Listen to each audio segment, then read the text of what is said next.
ज्योत्सना जी और उनके पति जीवन की सारी जिम्मेदारियां पूरी कर चुके थे। पैसे की कोई कमी नहीं थी, तो घूमना फिरना भी लगा रहता था। अरे बेटी के घर जाकर तो मजा ही आ गया, लेकिन विदेश से अच्छा तो देश ही लगता है। अब मन को चैन मिला। अरे लेकिन वहां की औरतें देखिए, कितनी फिट, स्मार्ट और चमकती हुई। आदत से तो बाज नहीं आओगे आप। अरे मजाक कर रहा हूँ यार। अच्छा मैं जरा बाजार होकर आता हूँ। पति बाजार जाता है, जहाँ उसे एक अजीब सी दुकान दिखाई देती है। अरे ये क्या बात हुई? अंदर आओ 50 के, बाहर निकलो 40 के। हम आपकी 10 साल उम्र कम करते हैं। अरे ऐसा क्या करते हैं भला? जरा अंदर जाकर ही देख लेता हूँ। अंदर एक सुंदर सी लड़की खड़ी होती है।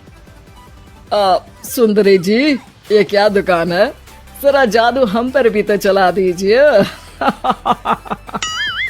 यस सर, आपको हमारी एग्जीक्यूटिव एक डेमो के लिए अंदर ले जाएगी। आप अंदर जाएंगी तो आप खुद ब खुद समझ जाएंगी। पति अंदर जाता है, जहाँ सेल्स गर्ल मिलकर पति को नकली बाल, नकली दांत, रंग बिरंगी कपड़े के साथ रंगीन चश्मा लगा देती है।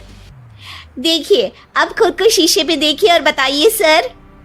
हाय दयो, ऐसा तो मैं किसी हीरो से कम नहीं लग रहा। दे दो, सारा सामान पैक कर दो। पति खुशी खुशी वहां से निकल जाता है। घर आकर वो सारा सामान छुपा देता है। फिर अगली शाम, सुनो मैं वॉक पर जा रहा हूँ। इस वक्त? अरे नाती पोतों को वीडियो कॉल करके बात तो कर लो। अब हाँ, आकर करता हूँ ना, पक्का पक्का। पति बाहर जाकर सारा मेकअप करता है और मार्केट में घूमता है, जहाँ उसे एक स्मार्ट सी महिला दिखती है। क्या आपको मुझसे कोई काम है? नहीं, आप तो बहुत हैंडसम हैं। थैंक्स। वैसे आप भी कम नहीं है। वैसे क्या उम्र होगी आपकी?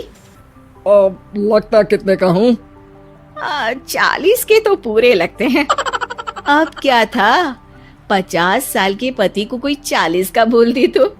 वैसे तो कम का हूँ, लेकिन टेंशन के कारण थोड़ा उम्र में बड़ा देखने लगा हूँ। ओह सच्ची? आप 40 के पूरे नहीं हो? अरे छोड़िए ना, चलिए मैं आपको कॉफी पिलाता हूँ। यहाँ की कॉफी काफी शानदार होती है। दोनों में दोस्ती हो जाती है और फिर चल पड़ता है सिलसिला रोज रोज के घूमने फिरने और मजे करने का। अब सारा दिन पतिदेव फोन पर। अरे नाश्ता तो कर लीजिए, क्या सारा दिन फोन पर लगे रहते हैं? अरे यार जरूरी काम कर रहा हूँ मैं। रिटायर हो, पेंशन मिलती है, कोई काम नहीं है, फिर कौन सा जरूरी काम आन पड़ा आजकल? अरे एक प्रोजेक्ट के सोशल नेटवर्किंग का काम है, उसी पर काम कर रहा हूँ। ठीक है, चलो अब नाश्ता कर लो, देर हो रही है।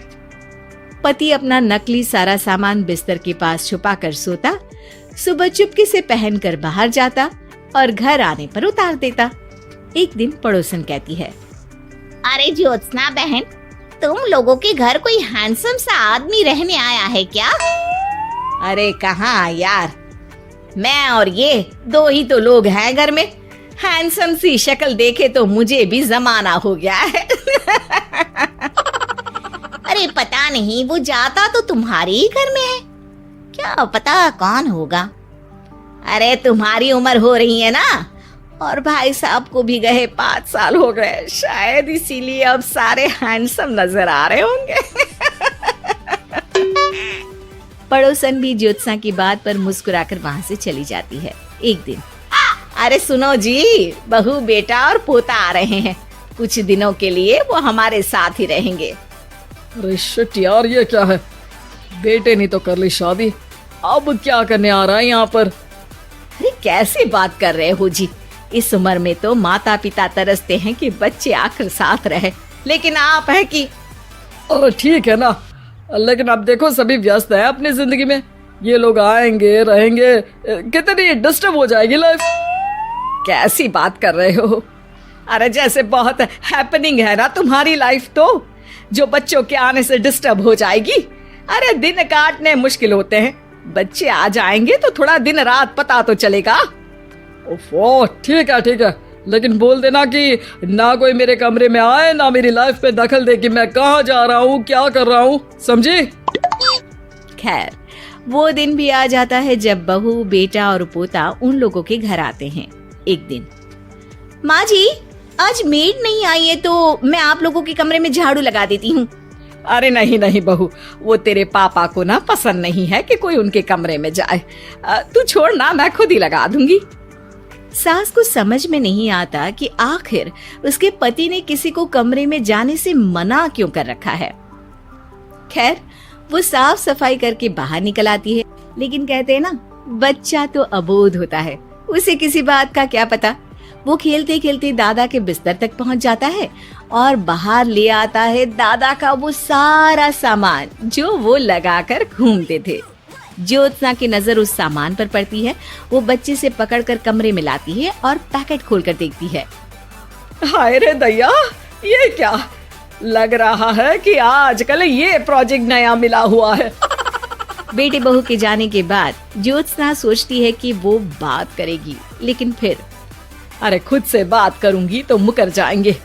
पता लगाना होगा कि माजरा क्या है। कुछ दिनों बाद, अरे यार, ये बच्चे लोगों के आने से लाइफ ना बड़ी डिस्टर्ब सी रही। मैं कुछ देर के लिए वॉक पर जा रहा हूँ, आराम से आऊंगा 2-4 घंटों के बाद, ठीक है? मैं क्या सोच रही हूँ कि मैं भी आपके साथ चलती हूँ। अरे थोड़ा रिलैक्स मैं भी तो हो जाऊं। हाँ, पड़ोस वाली बुढ़िया के साथ नीचे पार्क में जाकर वॉक करके आ जाओ। अच्छा जी, तुम कार से लॉन्ग ड्राइव के मजे लो और मैं पड़ोस की बुढ़िया के साथ। पति नहीं मानता और अपना पैकेट और कार लेकर निकल जाता है। रास्ते से वो उस महिला मित्र को फोन करता है। हाय ब्यूटीफुल, मैं कुछ दिनों के लिए आउट ऑफ कंट्री था, आज आ गया तो सोचा तुमसे मिल लूं। हाँ, क्यों नहीं, क्लब में आ जाओ। पति क्लब में पहुंचता है, सारा नकली सामान चिपका भी लेता है, लेकिन उसे पता नहीं होता कि ज्योत्सना ने सबका गोंद निकाल दिया है। ओ बेबी, मैंने आपको बहुत मिस किया। मैंने भी। लेकिन वो जैसे ही हंसता है, उसके नकली बाल गिरकर हाथ में आ जाते हैं, जिससे उसका सर गंजा दिखता है। ओ ये क्या? तभी उसका दांत भी हाथ में आ जाता है और ज्योत्सना के पति का सारा बुढ़ापा उसकी दोस्त के सामने आ जाता है। हे भगवान, अंकल जी कौन है आप? कैसी बात कर रही हो अंकल? मैं तो तुम्हारा दोस्त हूँ। अरे पर हो तो अंकल ही ना। नकली दांत, नकली बाल और क्या क्या नकली है। पति को गुस्सा आ जाता है। वो महिला के बाल पकड़कर खींचता है, जिसके बाद उसका बाल भी उसके हाथ में आ जाता है और महिला के सारे पके बाल सामने आ जाते हैं। ओह, तो तुम भी उसी दुकान से हो? जाओ 50 की निकलो 40 के। हाँ, बढ़िया आई मुझे अंकल कहने वाली।